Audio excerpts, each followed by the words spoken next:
Oke, Assalamualaikum warahmatullahi wabarakatuh. Waalaikumsalam warahmatullahi wabarakatuh. Oke, apa kabarnya pada siang hari ini Pak Rel? Baik. Oke. Oke, sebelum mulai pelajaran hari ini, terlebih dahulu kita melafazkan basmalah. Bismillahirrahmanirrahim. Nah, sebelum mulai kita pelajaran pada hari ini, saya akan menanyakan terlebih dahulu kepada Pak Rel. Nah, Pak Rel pernah terpikir nggak dari mana sih asal air kencing itu berasal? Pernah terpikir ya? Bagaimana sih prosesnya, tahu nggak? Enggak. Oke, kalau nggak tahu, pada hari ini kita akan belajar, tahu nggak belajar tentang apa sih? Tentang apa? Sistem reproduksi. Oke, sistem reproduksi. Nah, kita bahas dulu ya sistem reproduksi. Nah, sistem reproduksi itu yang merupakan sistem yang menghasilkan gamet jantan.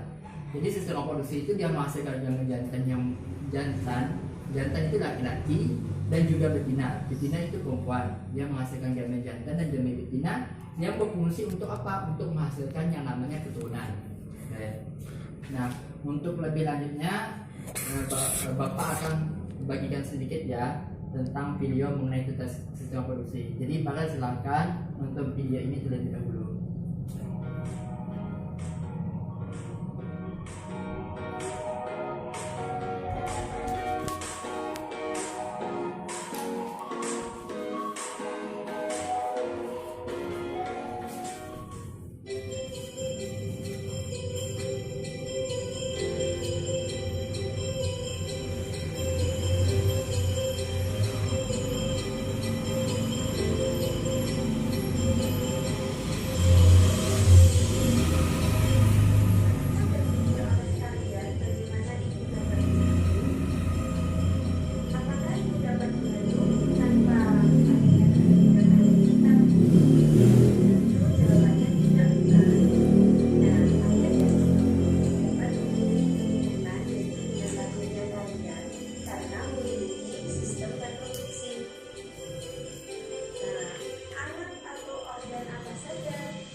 Tujuan pembelajaran kita hari ini yang pertama, mengidentifikasi organ-organ penyusun dan reproduksi laki-laki dan perempuan.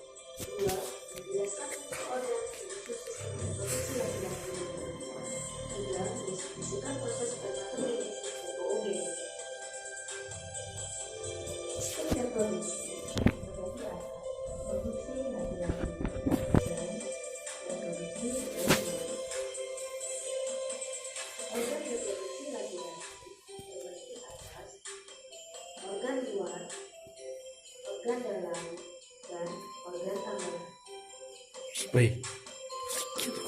Organ reproduksi luar Tadi saya sudah menjelaskan mengenai tentang pengertian dari sistem reproduksi. Kemudian yang kedua kita akan bahas tentang mengenai organ apa saja yang terdapat pada reproduksi laki-laki dan juga reproduksi pada perempuan. Nah, baru yang ketiga baru saya akan menjelaskan tentang fungsinya ya. Oke, kita bahas yang kedua mengenai tentang organ pada laki-laki. Oke, kita bahas yang pada laki-laki. Nah, pada laki-laki sistem reproduksinya yang pertama kita bahas yang paling atas dulu ya. Nah, yang paling atas terdapat kandung kemih. Nah, kandung kemih itu merupakan tempat di mana kemih itu bersimpan. Jadi sebelum dia mengeluarkan kemih ataupun air kencing, jadi air kencingnya itu tersimpan di sini dulu di kandung kemih. Kemudian yang kedua itu ada yang namanya kelenjar prostat. Nah, di mana sih terletak kelenjar prostat? Nah, kelenjar prostat itu terletak di bawah pada bagian kandung kemih. Fungsinya apa? Dia menghasilkan yang nama cairan basah menyerupai susu. Dia meningkatkan pH optimum. Dia mengandung pH basah, yaitu sampai 0 sampai 6, sampai 6,5 pH-nya. Kandungan cairan basah. Jadi kandung kemih itu dia lewati jalur sini, kandung kemih. Sedangkan di bawahnya itu ada nama cairan. Nah, kelenjar prostat tadi. Kemudian yang ketiga itu ada namanya uretra. Nah, uretra itu merupakan saluran, saluran kelamin dari kantong semen, saluran kelamin dari kantong semen. Jadi air kencing itu yang melewati sini. Nah, sini air kencingnya ya, uretra. Uretra itu kandungan saluran kelamin.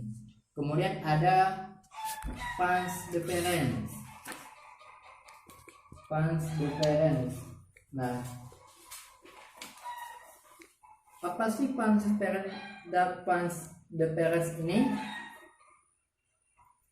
Jadi pons deferens ini merupakan saluran saluran lurus yang berujung pada kelenjar prostat. Saluran ujungnya yang ungu ini, saluran ujung prostat Kemudian testis. Nah, testis itu bisa lihat nih, testis ya.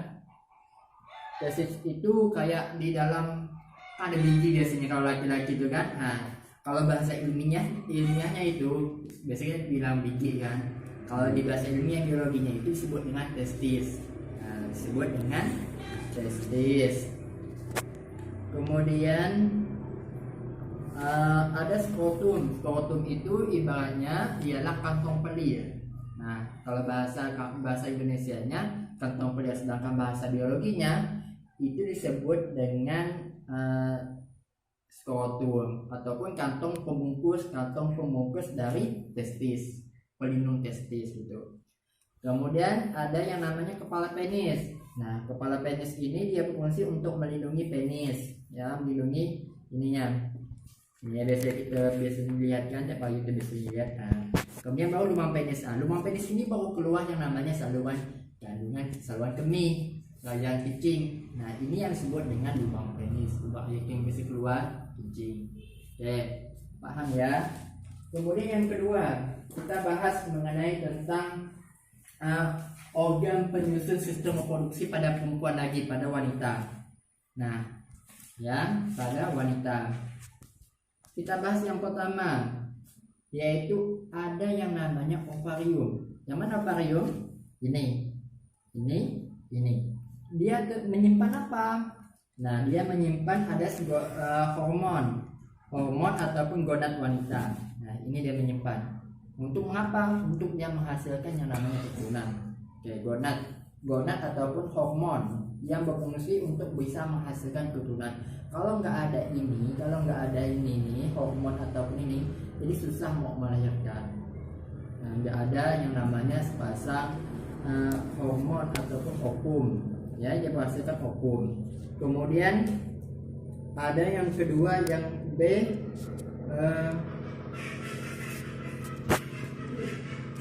tuba falopi. Nah, tuba falopi ini merupakan kelenjar untuk melindung yang namanya ovarium. Kemudian yang C, saluran penghubung ovarium. Nah, yang tuba falopi ini saluran penghubung ovarium, tempat dirinya fertilasi. Kemudian yang C, yaitu ada yang namanya infundibulum. Nah, infundibulum kayak jari ya, dia menahan supaya ovarium ini tidak terjatuh. Jadi dia menahan. Yang C ini dia menahan. Kemudian ada yang namanya uterus. Uterus itu ataupun rahim. Nih, fungsinya apa? Untuk perkembangan zigot. Zigot menjadi bayi. Nah, ini tempat perkembangan zigot ataupun bayi di sini diamnya. Ya, ini uterus. Kemudian ada yang namanya endometrium. Gimana di sini? Endometrium. Dia berfungsi sebagai untuk hampir sama dengan yang namanya uterus. Dia sebagai pelindung dari yang namanya cervix. Nah ini dinding cervix. Nah dinding cervix ini bisa lihat. Sedangkan di dalamnya itu ada yang namanya cervix. Nah biasanya orang kanker cervix ini di sini penyakitnya biasanya di kanker cervix. Nah kemudian yang terakhir itu vagina. Vagina ini baru lubang populasi yang berhubungan dengan vulva. Di tempat keluarnya wanita itu kandungan kemihnya di sini di vagina keluar. Kalau kita bahasa kampung kita biasa pada dengan P ya. Sedangkan kalau bahasa biologinya itu disebut dengan vagina. Kalau bahasa daerahnya P bisa kita sebutkan. Mohon maaf ya. Sedangkan bahasa Latinnya, bahasa biologinya vagina. Oke. Apakah saudara sudah paham? Ya. Oke. Kalau sudah paham, Bapak akan sedikit melakukan latihan soal mengenai tentang sistem reproduksi pada laki-laki dan juga sistem reproduksi pada perempuan. Nah, silakan kalian diisi terlebih dahulu ya. Waktu mengerjakan Bapak kasih 10 menit ya. Oke.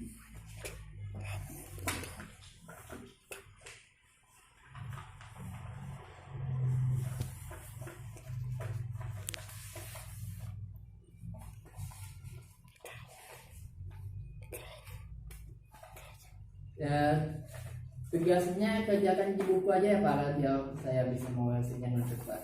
Oke.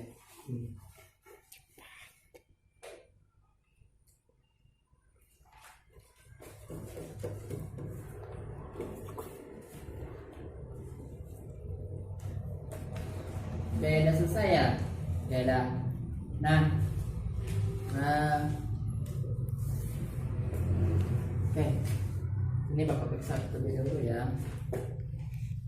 Biasa umur tangan sangkut ini untuk menghasilkan gambar jantan terbitnya gambar oke benar. Kandungan kami benar, testis benar, lima penis benar. Ini vario ya. Sudah falopi benar.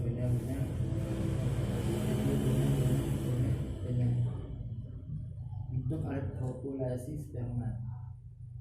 Oke. Ini ada salah satu nih vagina nih tanahnya. Oke.